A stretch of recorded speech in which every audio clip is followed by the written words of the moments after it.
ऐसी क्या जल्दी थी? अगर सुप्रीम कोर्ट इस मामले को सुन रहा था तो उसकी सुनवाई हो जाने देते, फिर नियुक्ति करते। Chief justice of India CBI director की नियुक्ति वाले पैनल में रहेगा, लेकिन चीफ इलेक्शन कमीशन या इलेक्शन कमीशन के पैनल में नहीं रहेगा।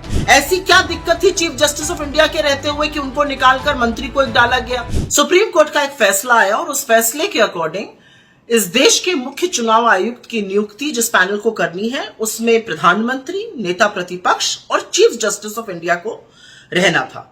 सरकार ने, मोदी सरकार ने कानून लाकर चीफ जस्टिस ऑफ इंडिया को बाहर किया और मोदी जी के पसंदीदा मंत्री, प्रधानमंत्री के पसंदीदा मंत्री उसमें रहेंगे, प्रधानमंत्री खुद रहेंगे और नेता प्रतिपक्ष रहेंगे। इसके खिलाफ सुप्रीम कोर्ट में एक याचिका दायर हुई। सुप्रीम कोर्ट उस याचिका पर 19 तारीख को सुनवाई करने वाला था, लेकिन आनन फानन में सरकार ने समिति की बैठक बुलाई इस फैसले को करने के लिए। समिति की बैठक में राहुल गांधी जी जो नेता प्रतिपक्ष हैं, उन्होंने मुस्तैदी से कहा कि क्योंकि सुप्रीम कोर्ट इस मामले की सुनवाई करने जा रहा है, हमें उसका इंतजार करना चाहिए और इस बैठक को लंबित कर देना चाहिए, स्थगित कर देना चाहिए। लेकिन उनके सुझाव को नरेंद्र मोदी और अमित शाह ने खारिज कर दिया और आधी रात को ज्ञानेश कुमार को इस देश का मुख्य चुनाव आयुक्त नियुक्त कर दिया गया।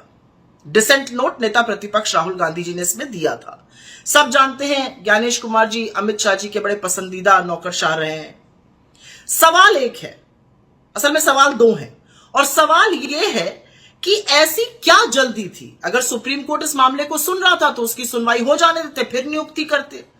ऐसी क्या दिक्कत थी चीफ जस्टिस ऑफ इंडिया के रहते हुए कि उनको निकालकर मंत्री को एक डाला गया, जिससे कि फैसला 2:1 रहे, जो सरकार चाहेगी उसी की नियुक्ति होगी।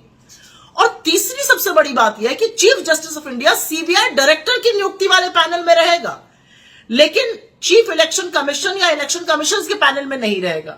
यह कहां का न्याय है? जिस इलेक्शन कमीशन पर, जिस चुनाव आयोग पर, जिस मुख्य चुनाव आयुक्त पर इस देश में निष्पक्ष चुनाव कराने की जिम्मेदारी है, उसमें नहीं रहेंगे। क्यों नहीं रहेंगे भाई?